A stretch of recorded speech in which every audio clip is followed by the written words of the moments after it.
Je suis Léa, et cette histoire est celle d'une tentation à laquelle je n'aurais jamais pensé céder un jour. Un tourbillon d'émotions interdites, un combat intérieur qui a pris naissance au moment où Thomas, mon neveu de 22 ans, est venu vivre chez moi. C'était censé être temporaire. Après mon divorce avec Henri, j'avais besoin d'aide, d'une présence, de quelqu'un qui pourrait m'apporter un peu de réconfort dans cette période troublée. Thomas, jeune et énergique, a accepté de venir m'épauler. Dès le premier jour, j'ai ressenti quelque chose d'étrange. Peut-être était-ce le contraste entre son dynamisme et ma propre lassitude émotionnelle. Thomas avait cette présence rassurante, cette chaleur que je n'avais plus ressentie depuis des mois. Pourtant, au début, tout était innocent. Il était mon neveu, je le voyais toujours comme ce jeune garçon que j'avais vu grandir. Mais le temps passé sous le même toit a changé la donne. La première étincelle s'est allumée un soir, alors que nous étions assis ensemble sur le canapé à regarder un film.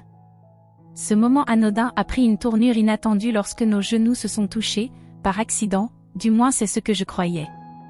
Ce simple contact m'a troublé plus que je ne l'aurais imaginé. Une vague de chaleur a traversé mon corps, et mon cœur s'est mis à battre plus vite.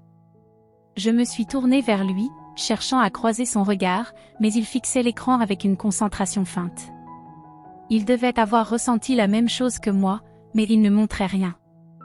Je me suis levée précipitamment, prétextant aller chercher quelque chose à boire pour rompre cette tension silencieuse. Mais en vérité, je cherchais surtout à fuir cette sensation troublante qui commençait à s'installer entre nous. Dans la cuisine, je me suis adossée au comptoir, les mains tremblantes, essayant de comprendre ce qui se passait. Comment pouvais-je être troublée par mon propre neveu? C'était insensé, je le savais. Mais la réalité était là, indéniable.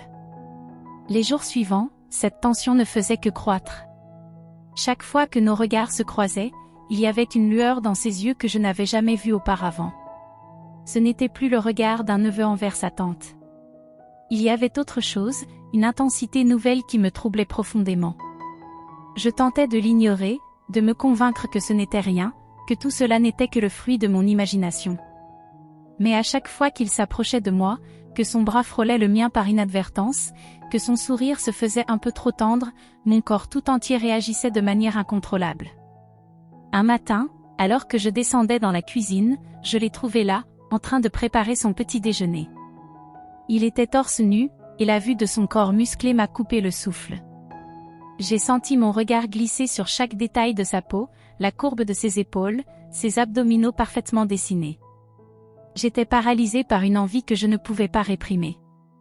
Il m'a souri d'un air innocent, mais ce sourire, il savait. Il savait parfaitement l'effet qu'il avait sur moi.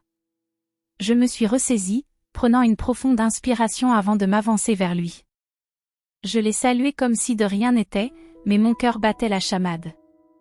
La proximité de son corps, la chaleur qui émanait de lui, tout en lui me faisait perdre mes moyens. J'essayais de garder mes distances, de ne pas succomber à cette tentation qui grandissait en moi, mais c'était de plus en plus difficile.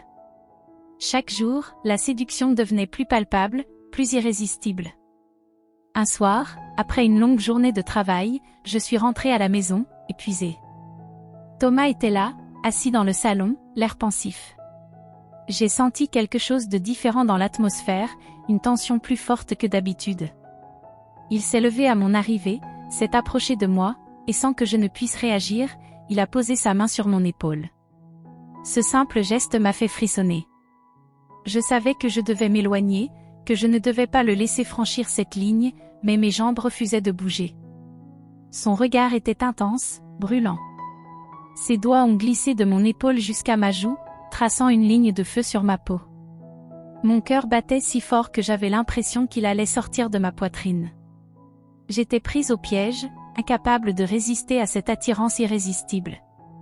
Il s'est penché vers moi, ses lèvres effleurant les miennes dans un baiser léger, presque timide, mais terriblement intense. Je n'ai pas reculé. Au contraire, je me suis abandonnée à lui. Ses mains caressaient doucement ma taille, puis remontaient lentement le long de mon dos, me faisant frissonner de plaisir. Ses baisers étaient de plus en plus passionnés, et je pouvais sentir son désir grandir, tout comme le mien. Mon corps tout entier répondait à ses caresses, à son toucher. C'était comme si nous étions les seuls au monde, comme si plus rien d'autre n'existait. Mais alors que je m'abandonnais complètement à lui, une pensée s'est imposée à moi. C'était mal. C'était terriblement mal.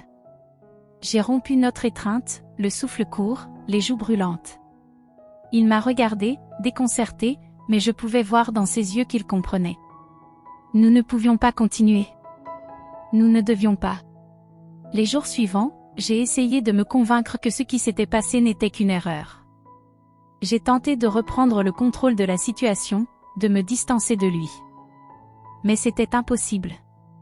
Chaque fois que je le voyais, que je sentais son regard sur moi, mon corps se souvenait de ces instants partagés, et l'envie revenait, encore plus forte. Finalement, c'est lors d'une nuit particulièrement orageuse que tout a basculé. Le tonnerre grondait dehors, et l'atmosphère à l'intérieur de la maison était tout aussi électrique. Thomas est venu frapper à la porte de ma chambre, prétextant qu'il avait besoin de parler. Je savais que je devais refuser, que je devais lui dire de repartir, mais je n'ai pas pu. Je l'ai laissé entrer. Il s'est assis sur le lit, et nous avons parlé, d'abord de tout et de rien, puis de nous. De cette tension qui nous rongeait. Il m'a avoué ses sentiments, ses désirs, et j'ai fait de même. Nos mots étaient à peine audibles sous les éclats de tonnerre, mais nos corps parlaient d'eux-mêmes. Lentement, il s'est penché vers moi, et cette fois, il n'y avait plus de retour en arrière. Nous avons cédé à cette tentation qui nous avait consumés pendant des semaines. Ce fut intense, passionné, chaque caresse, chaque baiser marquant un point de non-retour. Mais à l'aube, alors que la lumière du jour pénétrait dans la pièce, la réalité nous a frappés. Ce que nous avions fait était inexcusable. Nous étions allés trop loin, et il n'y avait plus de place pour le déni. C'est à ce moment-là qu'Henri, mon ex-mari, est revenu à la maison pour récupérer quelques affaires. Dans notre précipitation, nous avions laissé des indices de ce qui s'était passé. Un parfum trop fort, une chemise oubliée, et Henri a compris. Il n'a pas eu besoin de mots, son regard accusateur en disait long.